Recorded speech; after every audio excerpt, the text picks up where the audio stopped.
Okay, today we're going to be considering something that we call oxidation numbers. And they're going to answer a very simple question. And that question is, what are the charges on the atoms in a molecular compound? When we say molecular, we mean a not ionic compound, because ionic compounds are easy to tell the charges. In our go-to example for the atom or the molecule sodium chloride, it's pretty straightforward what's going on. This sodium, which has an electron configuration of 3s1, is desperately trying to get rid of this electron so that its outermost energy level can be full. And then here is the chlorine ion, which has got 1, 2, 3, 4, 5, 6, 7 electrons in its outermost energy level, and it's desperately trying to fill that one. So it's a match made in heaven. The sodium donates its electron, the chlorine accepts it, and now we have the sodium with a charge of +1 because we have lost an electron. Are you sure? Yes, I'm positive. And here is our chlorine ion with a charge of -1. And of course, from Paula Abdul, we know that opposite charges attract, and so on and so forth. So it's easy to write the charges on an atom of sodium in a molecule of sodium chloride because we know exactly what's going on. But in oxidation numbers, when we're assigning the charges in covalent compounds, it's not quite that simple.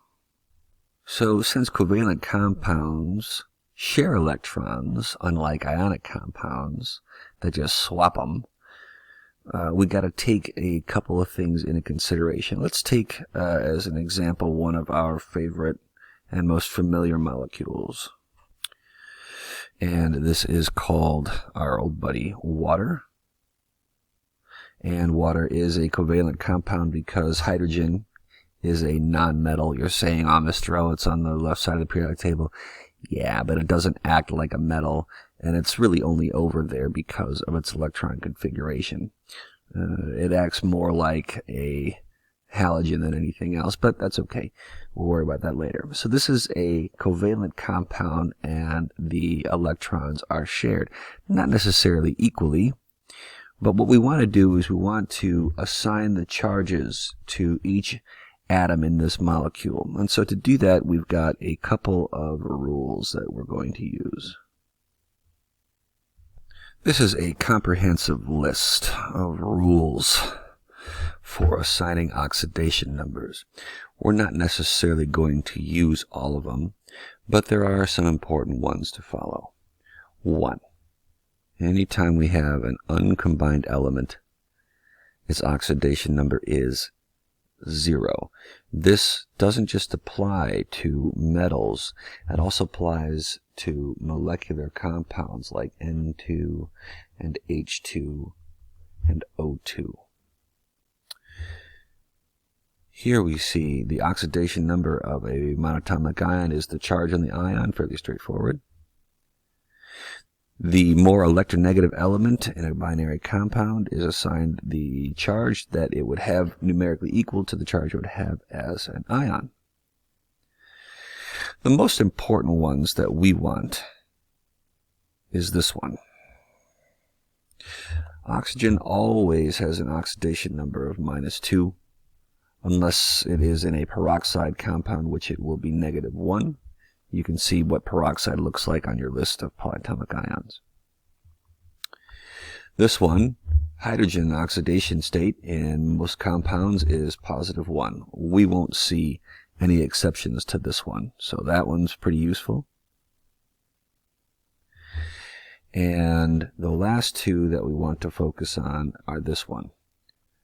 The sum of all the oxidation numbers in a neutral compound is always 0. And finally, the sum of the oxidation numbers of all the atoms in a polyatomic ion, like we looked at yesterday, has to be equal to the charge on the ion. Let's try a couple of examples, and let's start with our buddy water that we were just looking at. So, if we wanted to assign oxidation numbers to all the atoms in a molecule of water, we already have two rules that we're going to follow. One, hydrogen's oxidation number is always +1. Oxidation number of oxygen is always -2. And let's double check, because the sum of all the oxidation numbers in a neutral compound has to be 0. Is that the case? Well, we've got two hydrogens and they each have an oxidation number of +1. That means a total oxidation number of +2 because there's two of them. And of course, the oxidation number of oxygen is -2. Do these equal 0? Yes.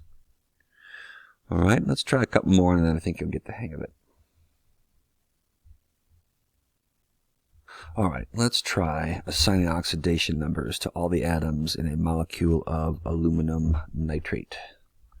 If you're interested, here's what the name looks like, aluminum nitrate. Okay, a couple ways we can do this. First thing that we notice is that there is a rule that says that all of the elements in groups 1 and 2, as well as aluminum, which I didn't mean to cross out, I meant to put on my highlighter, and it's kind of fighting me. Let me get this straightened out here. Okay, so first thing we see about aluminum is that there's a rule down here that says aluminum has an oxidation number of +3. That takes care of that. Now, if we were going to do the oxidation numbers for everything in nitrate, remember that we can't change anything that's in the parentheses. So we could either do it all in one shot, or we could simply assign oxidation numbers to all of the elements in a nitrate polyatomic ion, keeping in mind that the overall charge on the ion is -1. This comes from your list of polyatomic ions.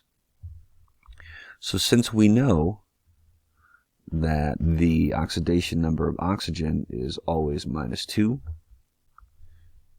that's this guy.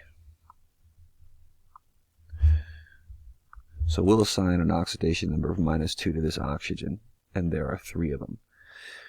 And that means that the total charge on all of our oxygens has to be -6, because there are 3 of them. They each have an oxidation number of -2. So what oxidation number are we going to assign to this nitrogen to make the overall charge on the polyatomic ion -1 +5? And that's how we do it. So what are the oxidation numbers on every element in a molecule of aluminum nitrate? Oxygens are -2 because they always are, and aluminum has to be +5. That means that the overall charge on the nitrate is -1, and there are 3 of them, so that nicely cancels out the charge on the aluminum. Okay? One more rule that I'll point out to you is this one. If you're in doubt and you don't know where to start, remember that the more electronegative element in a binary compound is assigned the charge it would have if it were an ion. Here's a good example. Okay? So, because oxygen is slightly more electronegative than nitrogen, it gets its regular charge, despite the fact that it's always -2, but that would be the case for any element where the electronegativity was greater. All right, give it a try.